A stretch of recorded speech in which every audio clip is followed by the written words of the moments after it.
ayan. Ayan. Good evening sa lahat. Ayan po.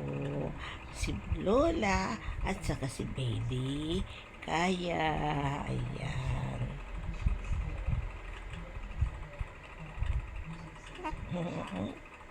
Mga ano to, precious moments namin ng baby ko.